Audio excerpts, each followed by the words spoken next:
I love food, and since you're watching this, you probably have more than a passing interest in it as well. Food can be nutritious, delicious, and filling. But let's be real. Most food isn't fun. That adjective can describe a lot of different things, but dinner usually isn't one of them. However, as with everything, there are exceptions. Take the shish kebab. First of all, it's a meal on a stick. Any food served on a stick has a 100% better chance at being fun in my book. It's also flavorful and highly customizable. From chunks of chicken and steak to vegetables and even fruit, shish kebabs are the kind of meals we'd dream about as kids, where you're actually encouraged to play with your food and, yes, even eat it with your fingers. You're probably already familiar with shish kebabs, and you know that they are most often made on a grill or perhaps under a broiler. One of these methods is best suited for outdoor duties, and the other can smoke up your kitchen. So what if there were a better way? Well, that must have been on somebody's mind back in the 1980s when this thing came out. Behold the Kabob-It, automatic electric shish kebab maker by the Wear-Ever company. I bought this time capsule new in the box at a thrift store for only $9.99, and today we are going to see if this thing sizzles or fizzles. Hello and welcome to I Want to Cook. My name is Chef Matt, and yes, today we have another weird vintage appliance that we are checking out, another thrift store score. Like I said, I bought this for just $9.99. It was new in the box, and wow, is this thing something else, an electric shish kebab maker. It came well packaged, and I don't think this thing had ever been used. It had all the accessories, including something that I was not expecting. Yes, inside the box was this card to Norma and Eddie. Apparently this was a wedding gift to them from the year 1983. This is why you go thrifting for used appliances, my friends, because a lot of people, well, they get these things as gifts. They might write a nice thank you note, but then they never use them, and then they donate them brand new in the box. So a special thank you to Norma and Eddie for donating this. We're finally going to put it to use today to see if it actually makes some good shish kebabs. So this thing is pretty simple. As you can see, it is basically just one switch to operate it. There's an on and off switch. You really can't control the heat or anything. And you've got, of course, these kebab sticks right here that you put your meat on, or veggies, or whatever you like.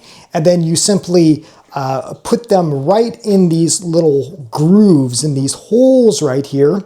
And these holes, once turned on, they rotate very, very slowly. And this element right here, this gets really, really hot. So it's an electric element, kind of like an electric broiler element in your oven. Now, there's also this drip tray right here, and this is where any drippings of the meat would go, and you can easily toss them when done.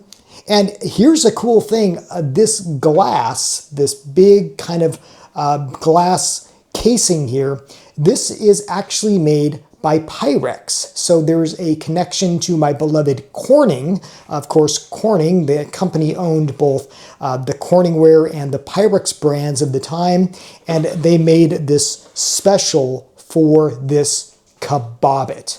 Pretty cool.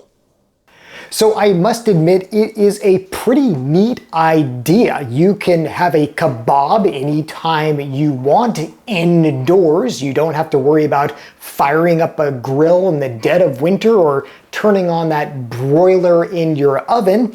And well, it's also kind of neat to look at. You can watch it all happen as these things cook. It might be neat for parties or get-togethers or other, well, things they did in the 1980s.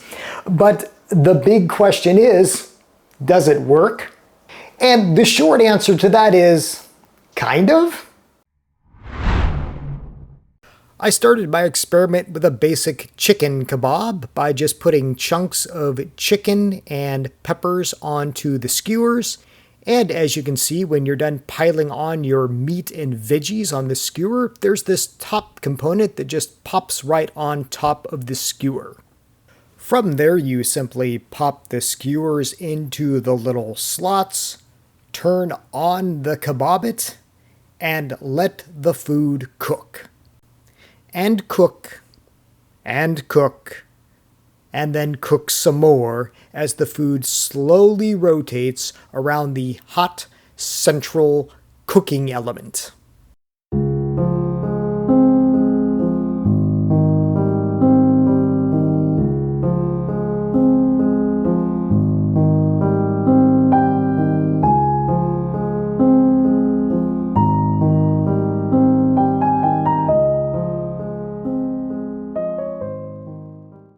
While the heating element quickly heated, it took longer than I expected for the chicken to cook.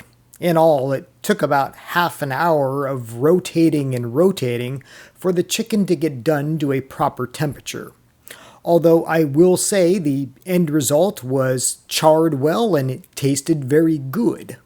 And yes, I did this initial run outdoors because I wasn't sure if this thing was going to smoke a lot, but I'm happy to report that it barely smoked at all. Unlike some weird things I've tested. Knowing that this thing wouldn't burn my house down, I moved indoors next, this time with more variety of kebabs, including shrimp and meatballs. I did the same process of putting everything on the skewers and then loading the skewers onto the machine and letting it rip. As before, the heating element quickly got red hot, but it took longer than I wanted for the foods to get done. Even the shrimp, which really shouldn't have taken that long. What I did find help was placement of the skewers. It seems that some of them are a little bit farther away from the positioning of the central rod, and by putting skewers with some of the meats that would take longer to cook nearer the heating element, they of course cooked quicker. But here again, it took a good half hour for everything to get done and to the proper temperature, although the results again were tasty. So what's the verdict? Does the Wear-Ever Kabob-It sizzle or fizzle? Well, in truth, it does a bit of both, and although the meat ultimately gets done and it's kind of fun to watch everything cook, I think I'm going to give this more fizzle than sizzle, but I don't know, you tell me in the comments below. Do you think this is more sizzle than fizzle? So there you go, my friends. That is the Kabob-It experience, a very interesting machine. And yeah, it kind of gets the job done eventually, but I just think there are far better ways to make a kebab. And there's probably a reason why I've never seen another one of these things, nor do we see a lot of like modern day equivalents. It's just kind of a funky, yeah, kind of fun machine for making kebabs. So yeah, it ultimately works, but again, it really kind of takes its own sweet time, and it might just be of limited practicality in reality.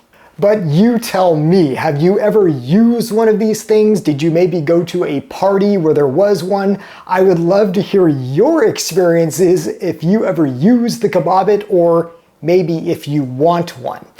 This thing was fun to use, but I think the truth is this is going to get redonated to the thrift store. So I don't know, maybe if you're thrifting in the Southern California area anytime soon, you might find my secondhand Kabob-It. Okay, before we get to trivia time, a very special show and tell this week. You might have noticed this beauty in front of me. This is the TrueBoard cutting board, and this is the best cutting board I have ever used, and I'm very happy to say that I have partnered with this company to showcase and, well, use their product. So this is a newer company. They are a small, locally owned business here in Southern California, and they make a great cutting board. This thing is an absolute monster. This is all teak. It's built like a tank, but it has, well, some features that I've never seen in a cutting board before that are absolutely brilliant. And the X factor here is, well, this hole right here. If you've ever cut up like a large roast or other meats and all those precious juices just, well, either go into the slot or run off the board, well, this solves that issue. All the juices run down and collect into this stainless steel tray that you can then use to put over your meat or make a sauce or do whatever you want. All those juices are captured, and the way they're captured is even more brilliant. What you do is these legs, you quote unquote raise it up. That's the motto of this company, and well, it works by just raising the legs so that you slope the board and all the juices run down into that hole and collect in the tray. It's absolutely brilliant. Additionally, with the adjustable legs, you never have to worry about a wobbly board. It can always be true. As you can see, there's also these big handles that you can just lift the whole board up and serve things on another table or whatever. It's highly maneuverable. And well, this is really cool. There's also a magnet built into the sides so that you can put your knife right here so that it's close at hand. There's two sizes of these boards available. This is the big version. There's also a compact version, and this is cool. They'll even engrave it if you want it engraved so it can make a great gift, or well, it can always remind you of something special or someone special when you're using this board. I'll put a link to TrueBoard below so that you can check them out, and if you are interested in buying one of these, and I highly recommend one, you as an I Want to Cook viewer get 10% off and free USA ground shipping. So just use the coupon code I Want to Cook for 10% off one of these boards. Thank you, TrueBoard. This thing is awesome, and I've really been enjoying it. It is the best cutting board I've ever used, and I think if you are looking to replace that old janky cutting board of yours or just really want an upgrade, well, this is the one to get. Okay, trivia time. Last week I asked you to identify this thing that comes from the produce section, and several of you got it right and several of you got it almost right. So this is a rutabaga. Now, a lot of you folks thought that it might be a turnip, and well, that's really close because a rutabaga is kind of related to a turnip. It's kind of a cross between a turnip and cabbage, believe it or not, but this is a rutabaga, and congratulations to everybody who correctly identified it. For this week's culinary trivia, we've got another tool, and boy, where do I even get these things? Well, what is this? If you know what this strange looking device is, it is for a culinary purpose, I promise. If you know what this thing is, or if you have a guess, put it in the comments below, and I will, of course, let you know the correct answer in the next episode. It's not a comb. I mean, it kind of looks like a comb. Not a comb. I'll wash this.